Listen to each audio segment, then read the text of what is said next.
복음을 가진 우리는 그냥 평범하게 사는 것 같지만 우리는 보이지 않는 영적 싸움을 싸우고 있는 그런 사람들입니다.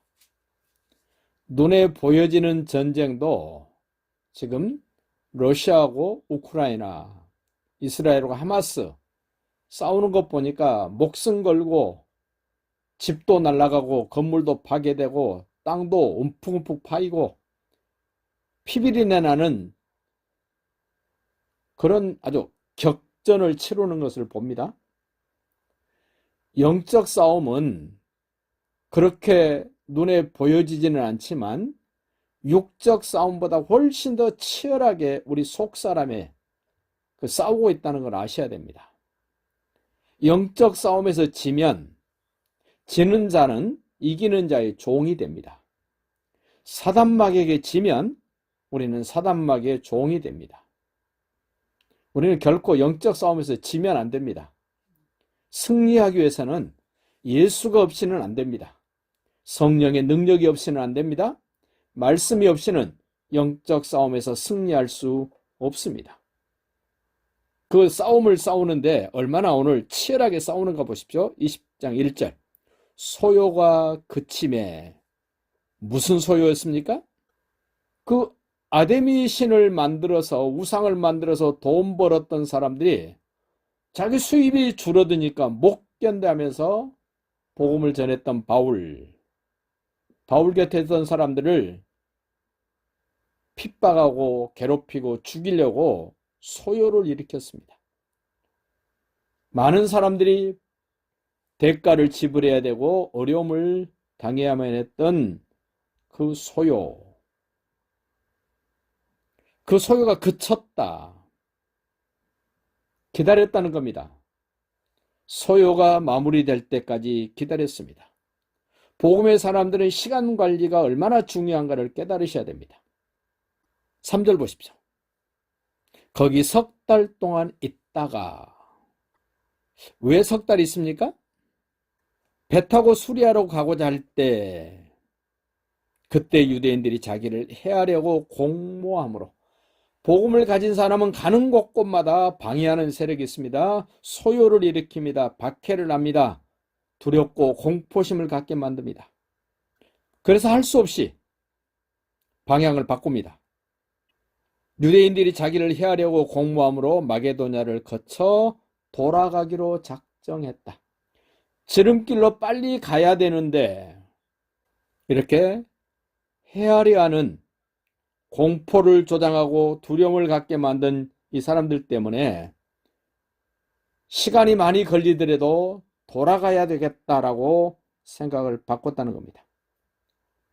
복음을 가진 저와 여러분에게 사단마귀는 시간을 허비하도록 돌아가게 만들고 머물게 만들고 망설이게 만들고 돌아서게 만듭니다. 외적인 요소로 많이 지체하게 됩니다. 그러나 기억하십시오.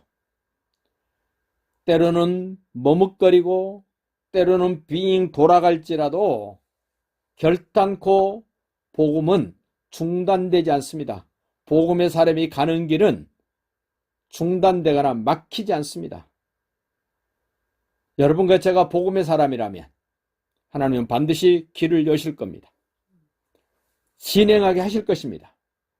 그래서 오늘 복음과 함께하는 사람들이 등장을 합니다. 4절 보십시오. 아시아까지 함께 가는 자는 지금 복음의 사람과 함께하는 사람 누군가 보십시오. 베레아 사람 부로의 아들 소바더. 베레아 사람이 함께합니다. 아시아까지 소아시아까지 함께 가는 복음의 사람들이 소개가 됩니다. 베레아 사람. 우리는 사도행전 17장에서 베레아 사람들의 특징을 보았습니다. 베레아 사람들은 데살로니가 사람들보다 더 신사적이었다. 그 17장으로 한번 가보십시오. 17장 10절. 밤에 형제들이 곧 바울과 실라를 베레아로 보내니 데살로니가에서 3주 있다가 급하게 지금 데살로니가를 떠나고 베레아로 갑니다. 바울과 실라를 베레아로 보내니 그들이 이르러 유대인의 해당에 들어가니라 베리아에 있는 사람들은, 베리아 사람들은 데살로니가에 있는 사람들보다 더 너그러워서, 전에 옛날 성경에는 더 신사적이어서 이렇게 소개가 됐습니다. 우리는 할 수만 있으면 좀 마음이 너그러워지시기를 바랍니다.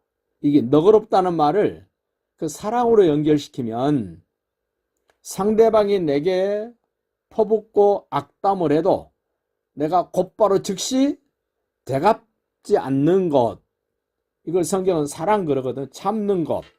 여기 지금 더 너그러웠다. 상대방에 대해서 너그러운 겁니다. 나를 힘들게 하고 어렵게 하는 사람이 있어도 데살로니가 사람들은 곧바로 보복하거나 받아치지 않았다. 너그러웠다. 그 너그러울 뿐만 아니라 또 특징을 말합니다. 간절한 마음으로 말씀을 받았다. 이 간절함으로 말씀을 받았다는 말 한번 생각해 보십시오. 복음의 사람이 말씀을 전해주면 다른 사람보다 더 먼저 그것을 자기 것으로 확보했다라는 의미를 생각하시면 돼요. 말씀이 주어지기만 하면 내가 저거 내 걸로 받을 거야. 그 새가 새끼들에게 먹이를 갖다 줄 때 입을 가장 많이 적극적으로 벌리는 새끼한테 준다 그럽니다. 우리가 하나님의 말씀을 들을 때 이 베레아 사람들처럼 간절한 마음으로 말씀을 받았다. 저도 어디 가서 말씀을 들으면 바르게 말씀이 선포되어지면 저거 나에게 주신 말씀으로 간절함으로 받아들입니다. 또 한 가지 베레아 사람의 특징을 말합니다. 이것이 그러한가 하여, 하나님의 말씀이 정말 그런가 하여 날마다 성경을 공부했답니다. 이 베레아 사람, 그 베레아 사람 가운데 오늘 우리에게 소개된 사람 소바더, 너그러웠습니다. 말씀을 간절히 사모했습니다. 그리고 말씀을 받을 뿐만 아니라 그 말씀이 정말 성경적으로 옳은가를 따지면서 공부했답니다. 그리고 바울을 아덴까지 배웅을 해주는 사람, 베레아 사람입니다. 그 중에 오늘 이 소바다가 바울과 끝까지 함께하기 위하여 아시아로 갑니다. 이웃 동네가 아닙니다. 한참 멀리 떨어져 있는 그 지역으로 갑니다. 또 같이 하는 사람 소개됩니다. 데살로니가 사람 아리스다고와 세군도, 두 사람이 소개됩니다. 베레아에서는 한 사람이 소개되고 데살로니가에서는 두 사람이 소개됩니다. 데살로니가는 바울이 복음을 전한 기간이 3주밖에 안 됩니다. 새 안식일에 회당에서 복음을 전해줬는데 그 짧은 기간에 오늘 두 사람이 복음의 사람으로 함께합니다. 아리스하고 세군도, 얼마나 적극적이었을까? 얼마나 감동적이었을까? 그런가 하면은 오늘 또 다른 사람을 소개합니다. 더베 사람 가이오,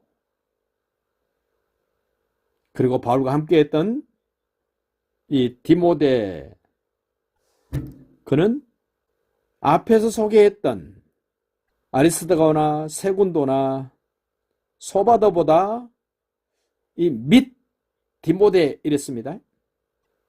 굉장히 16장에서는 디모데가 돋보였습니다. 루스드라 더베에서 칭찬받은 사람, 바울이 낯선 곳에 갈 때 얼마나 디모데가 힘이 되고 얼마나 든든했을까. 그런데 오늘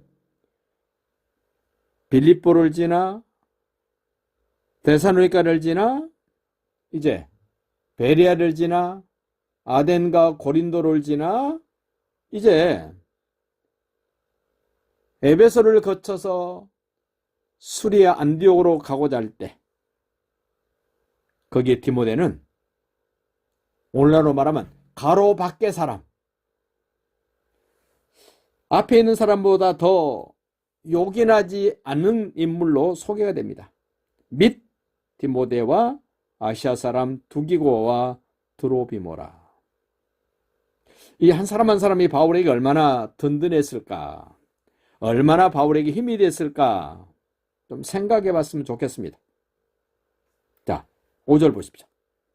그들은 지금 복음과 함께하는 이 소바더, 아리스다고, 세군도, 가이오, 디모데, 두기고, 드로비모, 이 7사람이 소개가 되는데 7사람 그들은 먼저 가서 드로아에서 우리를 기다리더라. 선발대가 된 겁니다. 선발대. 선발대는 고생합니다. 선발대는 더 어렵습니다. 더 힘이 듭니다. 근데 기꺼이 갑니다. 왜 갑니까? 복음의 사람이 와서 복음을 효과적으로 전할 수 있도록 준비하기 위하여 선발대로 갑니다. 교회 안에서 어떤 일이 있을 때 선발대 역할을 할 수 있는 사람, 여기 지금 지역 대표로 뽑힌 사람들입니다. 하나님이 불러서 귀하게 선발대로 쓰시겠다는 사람들입니다. 우리를 기다렸다. 여기 우리는 누구겠습니까? 바울과 실라와 누가 그를 기다립니다. 복음과 함께하는 사람, 선발대가 되는 사람이 있습니다. 바울과 늘 함께했던 사람은 실라입니다. 그리고 사도행전과 누가복음을 기록했던 누가는 바울과 늘 함께합니다. 물론 디모데도 나중에 바울이 어려울 때 함께하는 사람입니다. 그러나 오늘 소요가 그치고 어려움이 왔을 때 삥 돌아서 가야 될 그 여정에 선발대로 쓰여진 7명. 왜 선발대로 보냈는가 보십시오. 6절. 우리는 바울과 실라와 누가는 할 수만 있으면 이렇게 인칭대명사가 나올 때 여기 우리는 누구일까를 좀 생각해 보셔야 돼요. 앞에서 끌고 오셔야 돼요. 6절. 우리는 바울과 실라와 그리고 누가는 무교절 후에 빌립보에서 2차 선교 여행 때 쭉 거쳐왔던 그 지역으로 다시 되돌아가는 것 같은 여정을 지금 소개를 합니다. 우리는 무교절 후에 빌립보에서 배로 떠나 닷새 만에 드로아에 있는 그들에게 가서 이래를 머무니라. 선발대가 간 이유는, 드로아에 간 이유는 바울과 실라와 누가가 빌립보에 들렸다가 드로아로 와야 되기 때문에 먼저 드로아에 가서 바울과 실라와 누가가 오면 거기에서 또 복음을 전하고 효과적인 사역이 될 수 있도록 선발대가 되어준 이 사람들. 이 복음의 사람은 항상 준비를 합니다. 예수님을 믿는 사람들을 핍박하고 잡아 죽이려고 했던 바울. 사도행전 7장에서 스데반 집사를 돌로 쳐 죽이는 일에 증인이 되었던 바울. 스데반의 옷을 바울이 가지고 있었단 말입니다. 그 말은 스데반 집사를 죽이는데 결정적인 증인 역할을 한 사람이 누구냐면 바울이었다는 거예요. 그리고 외국에까지, 지금 시리아의 수도 다마스커스까지 예수 믿는 사람을 잡아 죽이려고 가다가 길거리에서 예수님이 찾아와서 만나주신 바울. 그 예수님을 만나고 사명을 받습니다. 너는 여러 임금들 앞에서 나의 증인이 되어야 돼. 이방인들에게도 너는 복음을 전해야 돼. 그런 엄청난 사명을 받습니다. 근데 그 사명을 받고 곧바로 선교하러 가고 복음을 증거하러 가는 바울이 아니라 10년 동안 광야에서 훈련하며 준비를 합니다.